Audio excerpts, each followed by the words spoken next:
Hola, bienvenidos a un nuevo programa. Hoy el Senado de la Nación busca prorrogar una ley que protege a las comunidades indígenas. ¿Las protege de qué?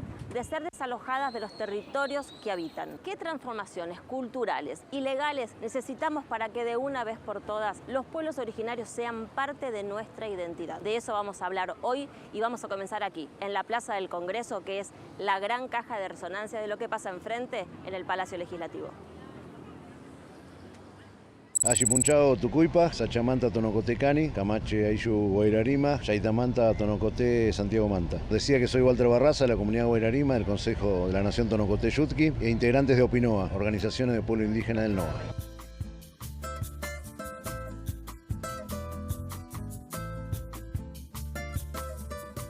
Mi nombre es Agustina Vargas, de la comunidad Omahuaca. Estoy acá apoyando a la ley 26.160 en defensa de nuestro territorio, a nuestro origen, donde nosotros queremos que nos respeten, donde tenemos nuestras tierras, donde tenemos nuestros sitios sagrados, porque son nuestros ancestros. Es toda una vida que nosotros tenemos y que se viene avasallando y despojándonos. Yo creo que todos somos originarios, somos de la zona y tenemos el derecho a obtener nuestros territorios.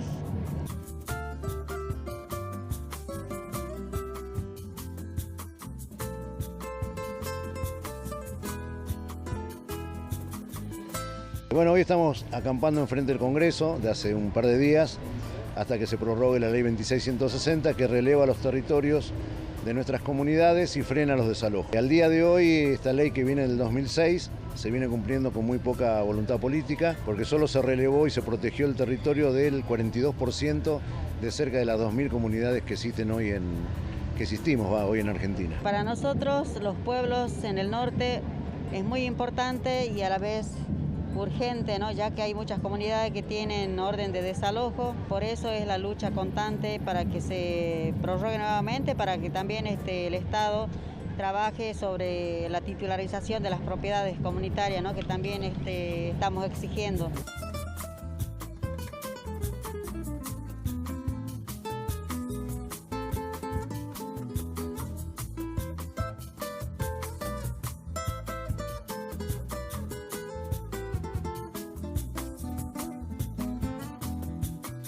El territorio es nuestra vida, nuestra tierra, nuestro agua, nuestros cementerios, nuestra forma de vivir, nuestras costumbres, nuestra arte. Territorio es la vida, el territorio es como vivimos ancestralmente y donde queremos seguir viviendo y donde queremos seguir recuperando nuestra ancestralidad, nuestra cosmovisión. Y sin territorio no hay vida. Es muy diferente a lo que es tierra, que es propiedad privada, y territorios comunitarios. Y viene a recuperar toda la ancestralidad como han vivido nuestros mayores. Y eso se ha roto, se ha desequilibrado con la llegada del colonizador y la evangelización de la Iglesia Católica junto con Colón, que perpetraron el genocidio más grande que conoce la humanidad. El territorio para nosotros es vida, es nuestra casa, es todo, digamos, porque sin el territorio nosotros preferimos estar muertos.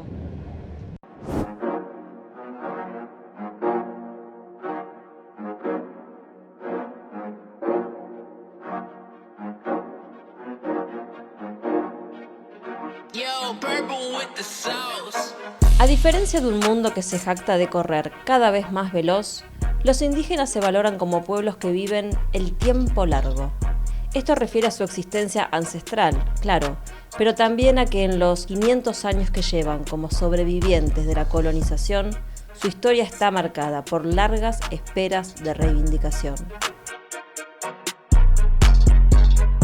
En la actual Argentina, la primera Constitución Nacional de 1853 reconoció a sus pueblos originarios apenas dos cosas: un trato pacífico y que recibieran enseñanza del catolicismo. Por eso, para que los derechos indígenas tuvieran rango constitucional, la espera duró hasta la reforma de 1994.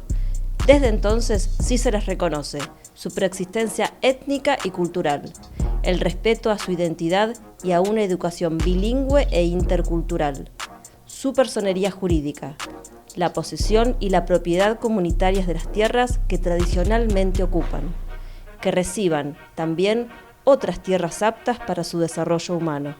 Finalmente, la participación de los pueblos indígenas en la gestión de los recursos naturales. Leyes posteriores también sumaron nuevos reconocimientos.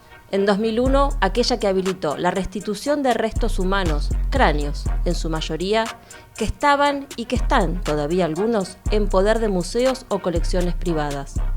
Y en 2015, nuestro Código Civil incorporó un tema indígena clave, el derecho de posesión y propiedad comunitaria. Lo paradójico es que para que tal derecho se materialice, debe existir una ley de propiedad comunitaria y todavía no fue sancionada. Este es precisamente el desafío por delante, crear una categoría nueva de propiedad en la Argentina, muy distinta a la propiedad privada. Territorios comunitarios, intransferibles, enajenables, sin precio de mercado inmobiliario, el ADN de identidades indígenas. Definir ese tipo de territorio es la verdadera cuestión de fondo, el principal obstáculo, tantos intereses económicos creados alrededor de la tierra. Ahora sí nos metemos en el Palacio y lo que se vive ahora aquí es el clima previo a un debate que va a ser enteramente presencial y por supuesto con todos los protocolos que exige el COVID.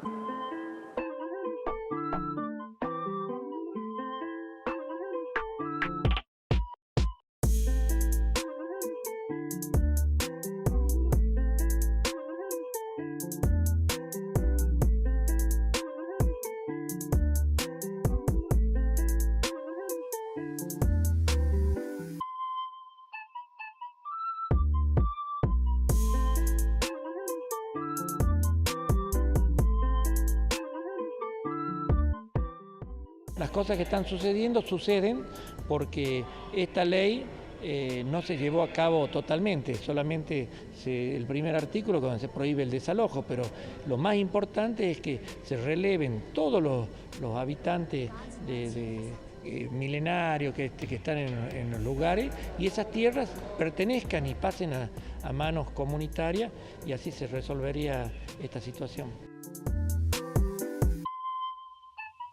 Estamos por tratar un proyecto que tiene dictamen de la mayoría, donde se hace una nueva prórroga, una prórroga que ya lleva de la ley original sancionada en el 2006 15 años. Y entonces esta es mi preocupación, porque si demoramos 15 años y todavía no terminamos el relevamiento, imagínense si tenemos que hacer un programa de vivienda, si tenemos que llevar la cuestión sanitaria, si tenemos que hacer un programa de aljibes. Entonces creo que no tenemos que indefinidamente prorrogar la emergencia. Me parece que tenemos que tener una regulación permanente y esto es lo que nosotros pensamos y obviamente es lo que vamos a proponer y lo que pretendemos que salga sancionado en esta media sanción aquí en la Cámara de Senadores en beneficio de la comunidad indígena y como un compromiso de política de Estado.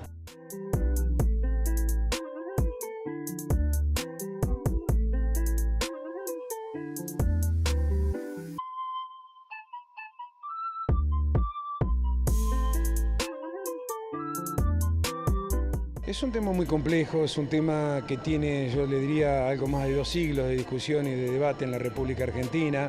Está atravesado inclusive por cuestiones políticas transitorias, de carácter transitorio, la estigmatización de los pueblos originarios, la derecha que siempre apela a un discurso fácil y coloca a un enemigo interno que son los pueblos originarios y particularmente cuando suceden hechos de violencia como los que hemos vivido recientemente en la zona del Bolsón, en la zona de Río Negro. Pero no tiene que ser una etapa de simplemente porque generamos un paraguas para que no haya desalojo con una ley de emergencia y vivir en la emergencia. La emergencia tiene que tener un plazo, tiene que tener un tiempo. Y si el objetivo de todos nosotros, que nos decimos dirigentes y representantes de nuestras provincias ante el gobierno federal, es diseñar políticas públicas para darle una mejor calidad de vida a nuestras comunidades, tenemos que hacerlo. Y tenemos que, obviamente, hay cosas que no son agradables, tenemos que ver cómo hacemos para que la gente entienda, para que podamos darle un corte y obviamente tener el resultado más favorable, que no es lo que tuvimos hasta acá con esta prórroga de los últimos 15 años de distintos gobiernos y que creo que no hemos podido cumplir el objetivo.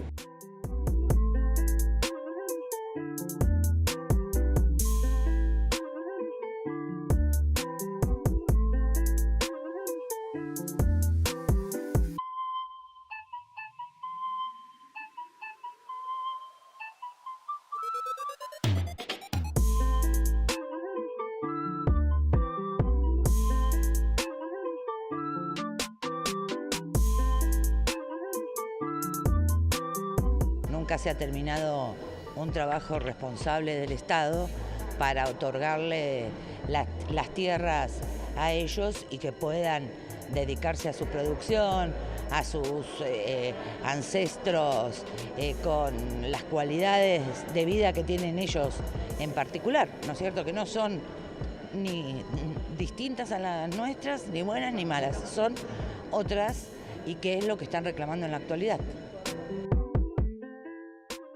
¿Qué es una comunidad indígena? ¿Cómo viven hoy sus miembros? Antes de que comience esta sesión vamos a conocer desde adentro a una de ellas y les aseguro, están mucho más cerca de lo que pensamos.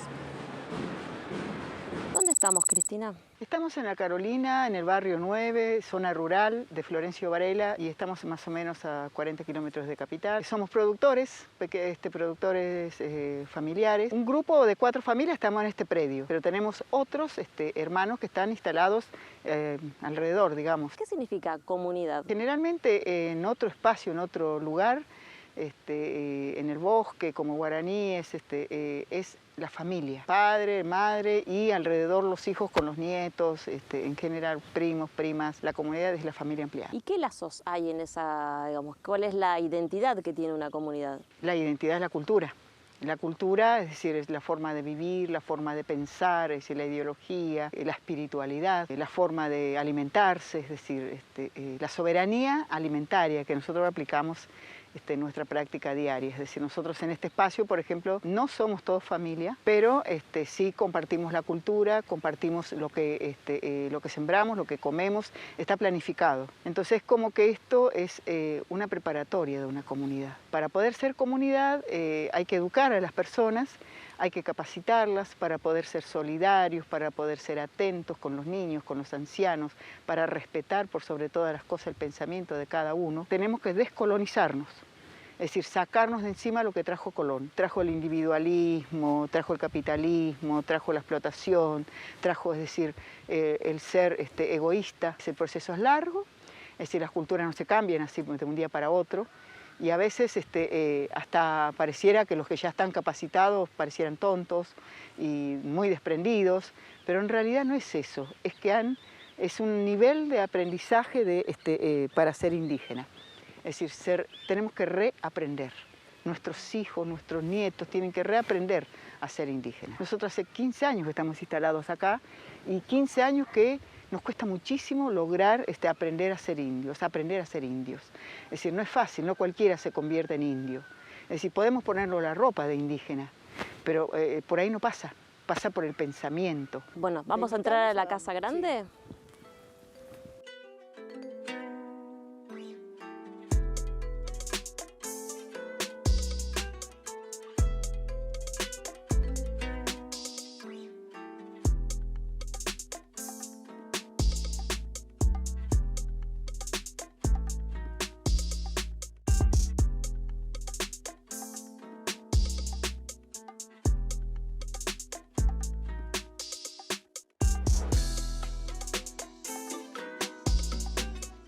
Bueno, ¿y qué significa Casa Grande?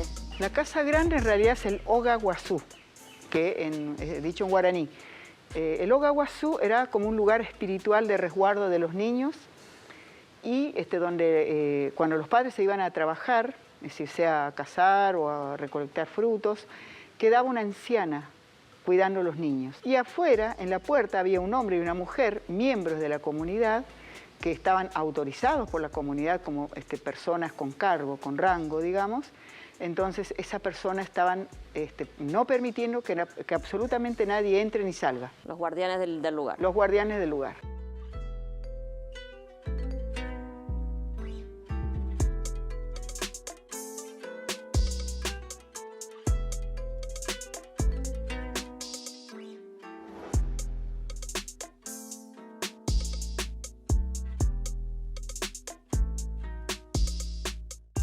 Cristina, ¿cómo se sustenta esta comunidad? Esta comunidad se sustenta, es decir, en forma individual por cada familia. Cada familia trabaja, produce lo que puede, lo que quiere y sustenta su alimento. Muchos trabajan afuera. Es decir, acá no tenemos una economía holgada como para que podamos exigir a alguien que no salga a trabajar afuera. Acá o sea, los vecinos de al lado no están, y los de allá tampoco. Y la siembra nuestra es solamente de primavera a verano.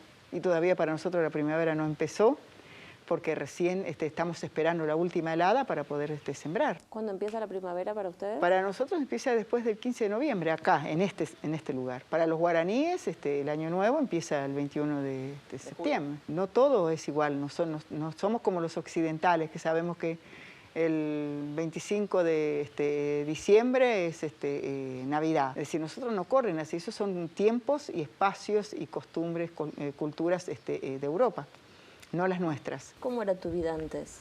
Mi vida antes era no acá. ¿En algún momento viviste como, no acá, no como indígena o como te hubiera gustado? Sí, viví mucho tiempo no como indígena, muchísimo tiempo. ¿Cómo fue que surge la posibilidad, esto que estás haciendo ahora, que es, bueno, descolonizar, ¿no? Y bueno, esto no lo hice yo. Educar indígenas. Claro, esto no lo hice yo, lo hizo mi papá y lo hizo mis tíos. Si ustedes miran todas estas tierras, toda esta mitad, es todo Luján, Oribe. Es decir, ellos pensaban armar una cooperativa y armar eso a la comunidad y no les dio el tiempo y la fuerza. Se terminaron, vieron que sus vidas se les acortaba. De vuelta se fueron a Paraguay, a morir a su tierra, porque veían que era imposible, que la gente no entendía, no podía entender lo que era la vida comunitaria. Después yo lo hice, es decir, no sola tampoco. Lo hice con gente como Pablo Kíbal, Santo Mamani, Miguel Leumann, que eran líderes indígenas que estaban convencidos de que el pensar como indígena y el ser indígena era algo superador y que después de mucho aprendizaje cualquier persona lo podía aprender. Que no importaba si eras blanco, si eras negro, verde, amarillo, no importa que fuera. Que tenías que entender la ideología india y no otra cosa. Así como entró el cristianismo, a rajatabla y con muertes, nosotros creemos que es posible que entre el pensamiento indígena, no matando a nadie como se hizo, ni tampoco esclavizando a nadie, sino convenciendo, diciéndole, mirá, vos te vas a quedar sin agua. La ley que se está tratando el Congreso, que tiene que ver con prorrogar este estado de emergencia en territorio indígena y que se prohíban los desalojos y también que se continúe con el relevamiento, ¿qué tan importante te parece y por qué? ¿Qué es lo que pasa? Que los señores sembradores de soja estropearon la pampa argentina y hoy quieren territorios que puedan darle los réditos que le da la soja, que ya acá no se la dan porque ellos la estropearon, dejaron como como nylon, es decir, no absorbe nada ya la tierra, ni siquiera los nutrientes que le quieren meter. Entonces, esa ley, la 26.160, lo que logra es parar esos desalojos, parar correr la barrera de siembra, que hasta acá venía funcionando, pero ahora están pidiendo, es decir, correr esa barrera, ir hacia el Chaco, Formosa, Misiones, Salta, Jujuy. Desalojan comunidades y que los dejan en la vera de la ruta. Muchísimos hermanos viven ya en el costado de las rutas, porque los han echado de su bosque. Y si vos, por ejemplo, vas a Santa Fe, a Rosario, vas a encontrar hacinados en villas de emergencia hermanos indígenas, tobas, mocovíes, huichís, que son guaraníes, que están siendo prostituidos, esclavizados, maltratados y muertos también, porque se mueren como nadie se entera. ¿En algún momento pensaste que estaba aniquilado el pensamiento indígena, la ideología indígena? Creo que todos pensaban que nos habían aniquilado. Y mirando la naturaleza te das cuenta que vos sacás una capa de tierra y exterminás la planta que está ahí, las hierbas que están, te vas a dar cuenta que salen otras, muy distintas.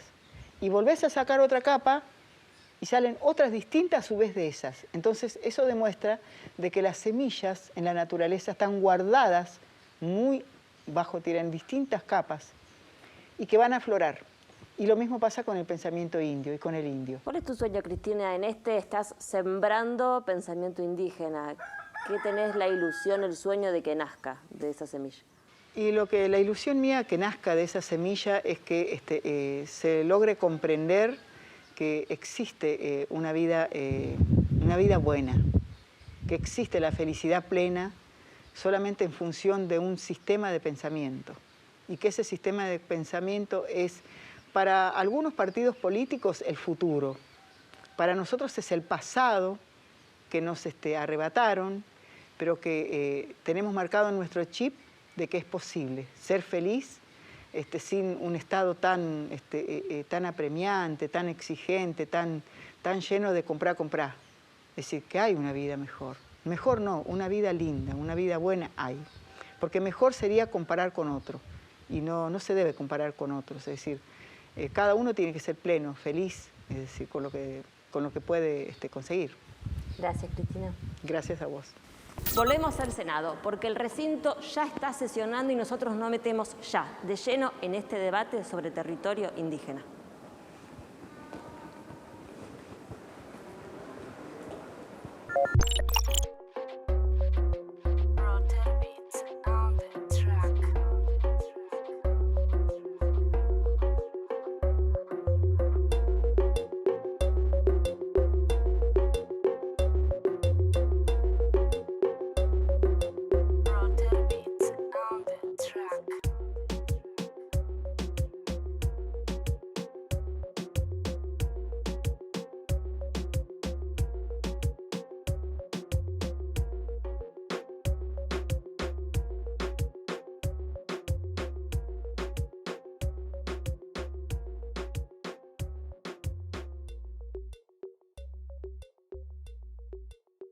Estas comunidades en toda Latinoamérica sufren las políticas de exterminio desde hace más de 500 años. Sufren el despojo de los recursos naturales y el desplazamiento de sus posiciones ancestrales. El problema del acceso al agua potable y a la alimentación. Sin embargo, y pese a la sistemática política de exclusión y de exterminio, siguen reconociéndose con orgullo pueblos originarios.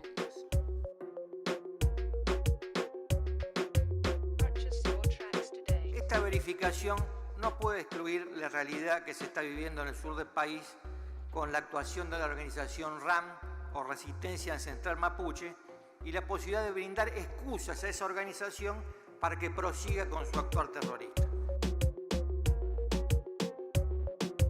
Pero es más grave aún en este recinto, que es uno de los soportes de la democracia, emplear la palabra terrorismo, emplear la palabra subversivo, conceptos muy caros para la historia argentina, y se vuelven a reeditar en una necesidad que tiene la derecha de encontrar nuevamente un enemigo interno.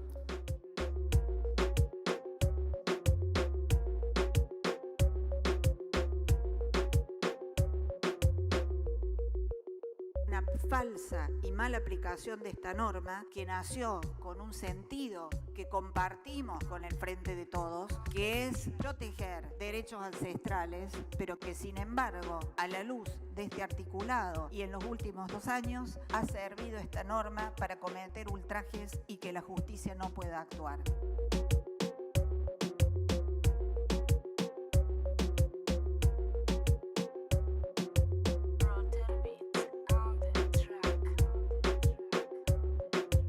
Los violentos no reconocen al Estado argentino, no reconocen ninguna legislación argentina, no se amparan en ninguna normativa argentina, actúan sin ningún tipo de freno, ni siquiera quieren ser ni reconocidos, ni ser relevados, ni han presentado ninguna carpeta en el INAI, en absoluto. Por lo tanto, la justicia no tiene las manos atadas con esta norma. La justicia, si quisiese actuar, podría actuar. Y la política también.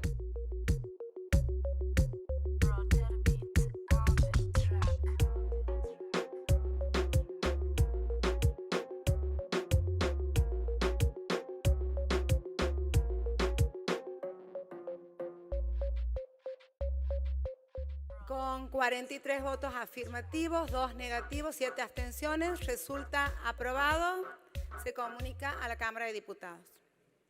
La prórroga que declara la emergencia en territorio indígena ya tiene media sanción en el Senado y ahora continúa su camino hacia diputados. Mientras tanto, este acampe va a permanecer aquí, en la Plaza del Congreso, hasta tanto esta ley sea promulgada. Como vimos en este programa, la cuestión indígena necesita ser repensada y en profundidad. En tiempos en los que hablamos tanto de deconstrucción, el concepto de descolonización nos invita a plantearnos cuán indígenas nos reconocemos. Hasta acá llegamos, nos encontramos en el próximo programa. Chau.